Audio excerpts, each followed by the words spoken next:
राजनाथ जी, चुनाव आ रहा है, मोदी जी कहते हैं 400 पार, अमित शाह कहते हैं 400 पार, आप कहते हैं 400 पार, तो डरा रहे हैं विरोधी दलों को कह के तुम्हारी कोई जगह नहीं होगी अब? नहीं, हम जनता के बीच जैसा माहौल है उसे देखते हुए हम लोग पूरी तरह से कॉन्फिडेंट हैं।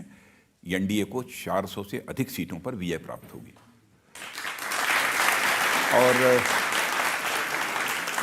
हम लोगों का जो असेसमेंट है और जनता का, और असेसमेंट निराधार नहीं है, जनता के मूड को देखते हुए हमारा ये असेसमेंट है कि भारतीय जनता पार्टी 370 सीटों से अधिक सीटों पर विजय प्राप्त करेगी। राजनाथ जी, चुनाव हुए नहीं, वो डले नहीं और बता दिया कि अनुमान, मैंने कहा ना, हमारा विश्वास है और मुझे विश्वास है कि जनता हमारे विश्वास को टूटने नहीं देगी। अब तक नहीं टूटने दिया है तो आगे कैसे जनता टूटने देगी? इस विश्वास के बारे में जो कांग्रेस के अध्यक्ष हैं मल्लिकार्जुन खड़गे, उन्होंने कहा कि ये हर रोज 400 सीट का दम भरने वाली अहंकारी बीजेपी असल में आने वाले चुनाव परिणाम से डरी हुई है, इसलिए इतने ज्यादा जोर से बोल रहे हैं। नहीं, मैं विनम्रतापूर्वक हाथ जोड़कर मैं कहता हूं कांग्रेस के अध्यक्ष जी से कि हम लोगों का यह संकल्प है और जनता के प्यार और जनता के समर्थन को देखते हुए कि हम निश्चित रूप से हमारी एनडीए 400 से अधिक सीटों पर विजय प्राप्त करेगी। विनम्रतापूर्वक मैं कह रहा हूं, दम्भ के साथ नहीं बोल रहा हूं। आप तो पूरे देश में घूमते हैं, तो जनता समझना चाहते हैं कहां से आएंगी। जैसे उत्तर प्रदेश है, अब इसमें 62 सीटें तो पिछली बार जीते थे, अब इससे ज्यादा क्या सीटें जीते? इस बार 78 जीतेंगे।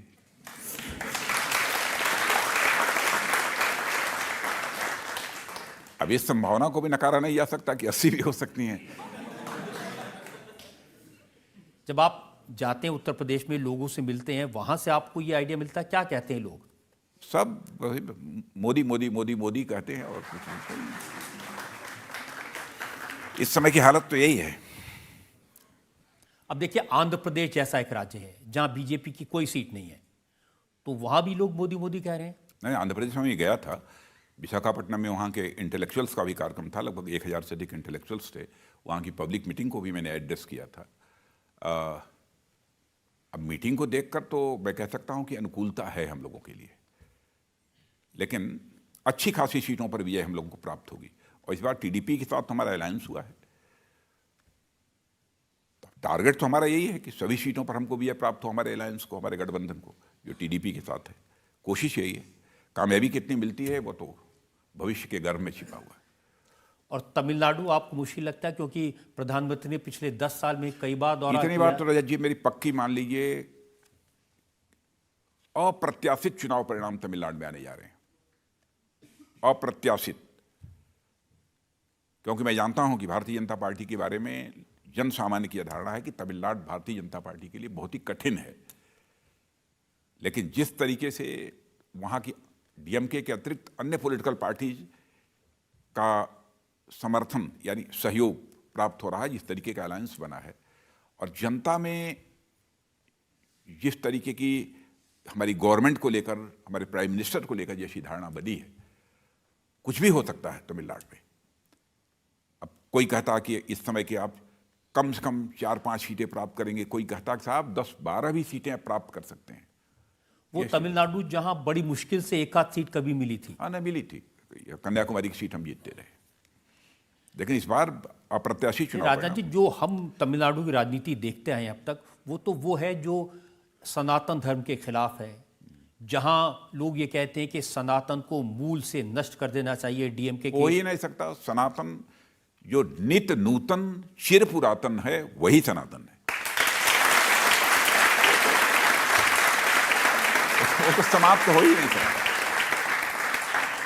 इसका मतलब सनातन के बारे में लोगों की जो कंसेप्ट की क्लैरिटी होनी चाहिए वो नहीं है।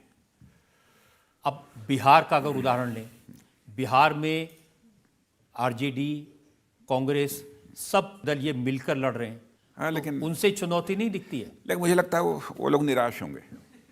निराश तो अभी हैं, क्योंकि बिहार में हम लोगों का टारगेट यह है कि 40 की 40 सीटों पर हमारी एनडीए को भी यह हासिल हो।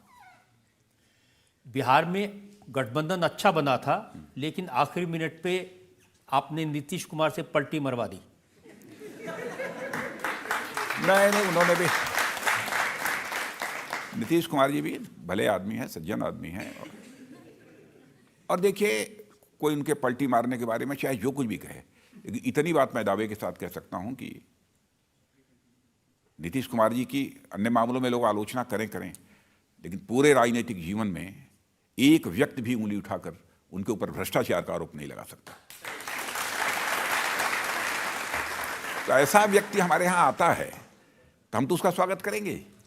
राजनाथ जी, ये क्यों हो रहा है कि राहुल गांधी की न्याय यात्रा जिस राज्य में जाती है वहां का लीडर बीजेपी के साथ आ जाता है? करिश्मा है, करिश्मा। बंगाल में गए तो ममता जी ने इंडिया अलायंस का साथ छोड़ दिया, छोड़ दिया।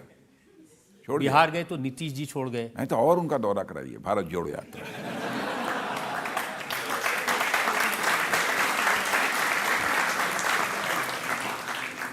आपको नहीं लगता कि ये जो न्याय यात्रा उन्होंने निकाली है, देश भर में घूमे हैं, लोगों से मिले हैं, इसका राजनीतिक लाभ होगा चुनाव में कांग्रेस को? यदि लाभ होने वाला होता तो जहां जाते वहां के लोग फिर हमारे साथ आकर क्यों जुड़ जाते लीडर्स? ये तो आप ही करिश्मा करते हैं ना कि जहां जाएं वहां प्लान के मुताबिक एक दो लोग आ जाएं। नहीं, हम लोग करिश्मे के आधार पर जनता का समर्थन हासिल नहीं करना चाहते हैं, बल्कि यथार्थ के धरातल पर कुछ करके हम जनता का समर्थन हासिल करना चाहते हैं।